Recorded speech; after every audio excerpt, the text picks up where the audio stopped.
Hey guys. All right.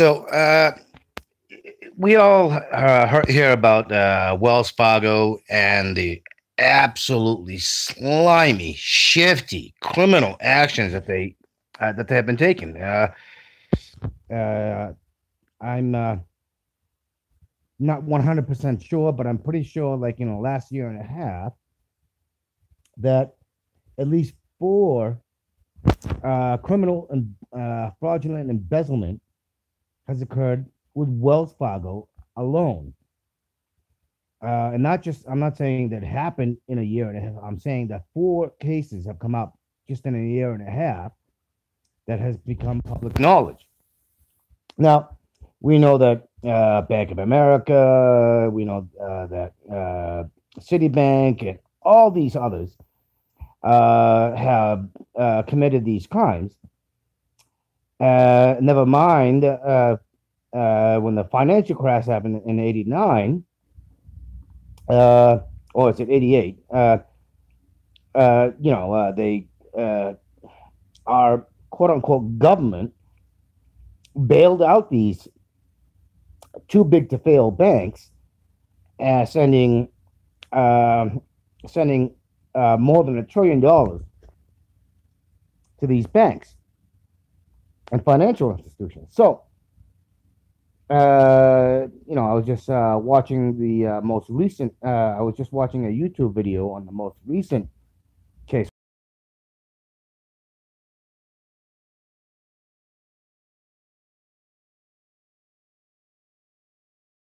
Tolerating this, because I got to tell you, in just about every, as I was saying, I had to reconnect. So, they're committing criminal fraud by any way you look at the law. It's just unequal because only criminal fraud cases seem to be only being done to people who have who don't have the political backing.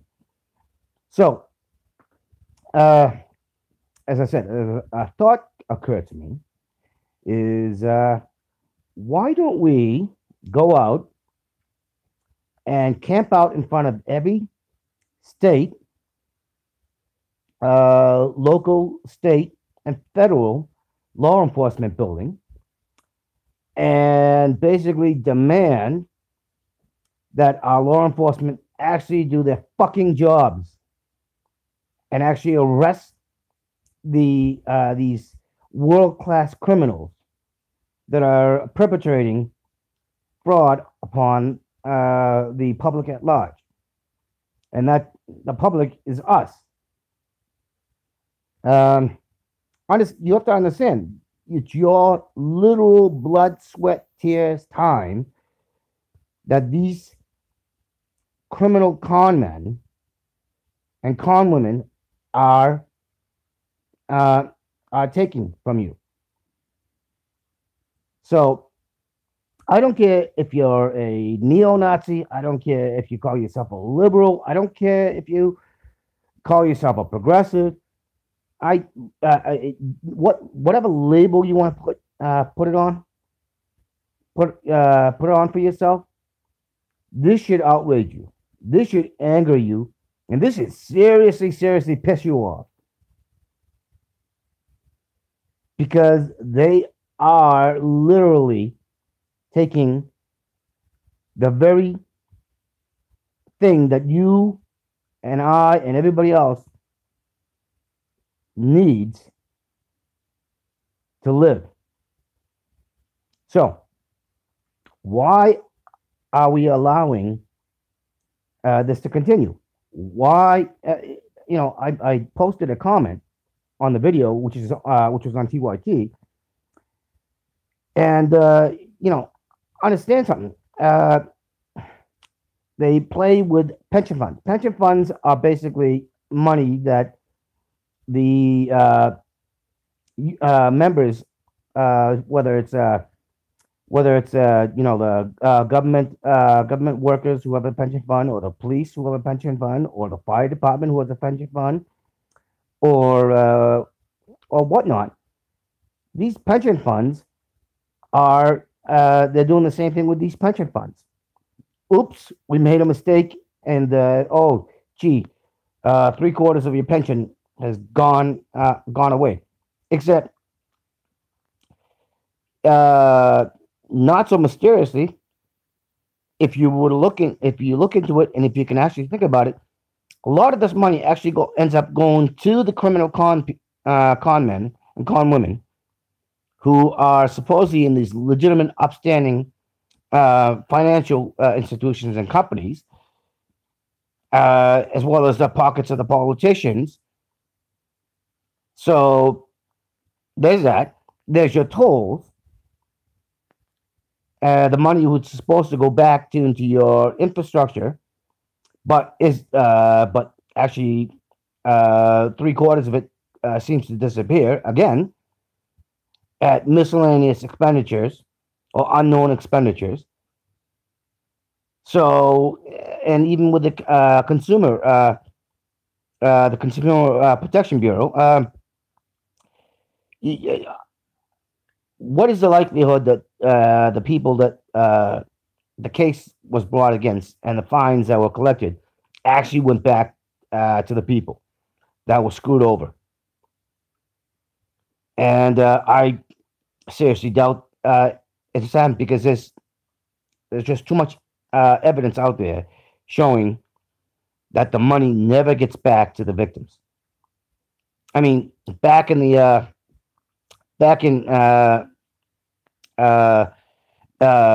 98, or I'm sorry, 2008. Not the crash of 2008. There was Country, which was owned at the time by Steve Mnuchin, and I'm sure a lot of you know who Steve Mnuchin is.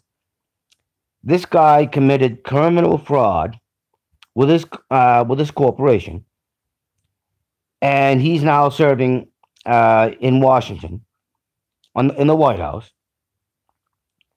and they went after him, but millions of people lost their homes, and thousands were not only lost their houses, but they became homeless and bankrupted.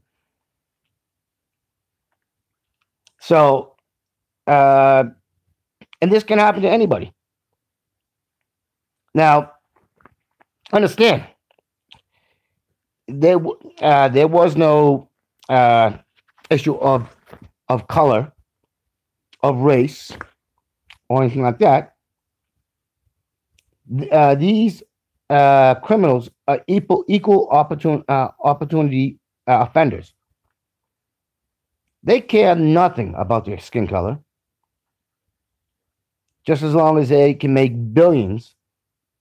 And if they have to pay out a couple $100 million, or even $1 billion in the most recent case that came to light with Wells Fargo,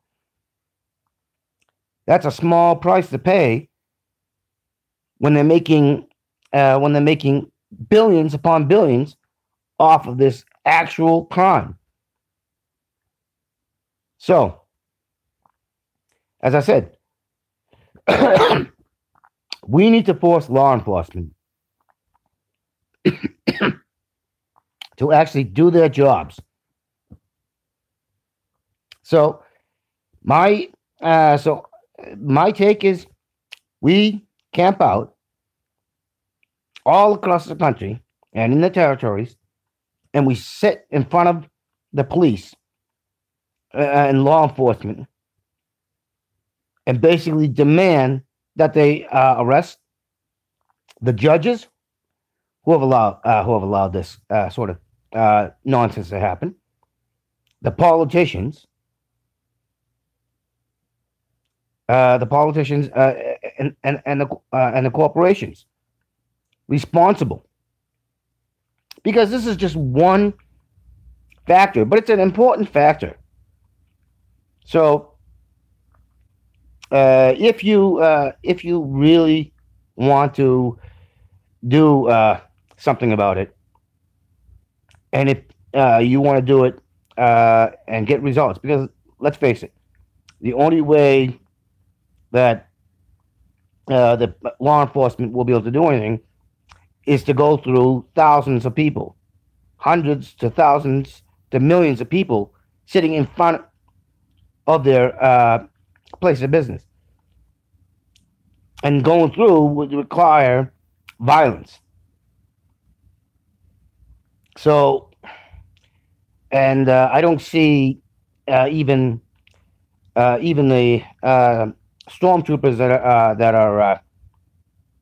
that are these mercenary stormtroopers that call themselves law enforcement. I don't see them going out there and killing thousands and tens of thousands to follow even the orders of the politicians. And the politicians, well, they face the same problem.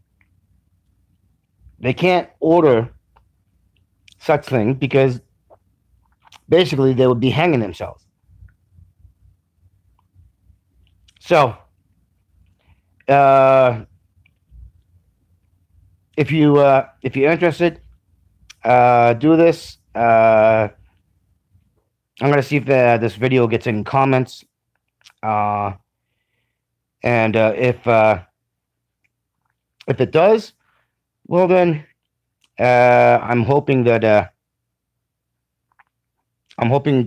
to start moving on this and actually take the steps. So, anyways, that's my proposal, and I'm hoping you'll agree and see the sense in this. And I'm not talking about don't bring guns, don't bring weapons, just bring yourselves, and bring posters, bring megaphones, bring whatnot, but just bring yourself, and let's force our law enforcement to actually do the jobs that they're being paid to do. All right. Thank you. Bye.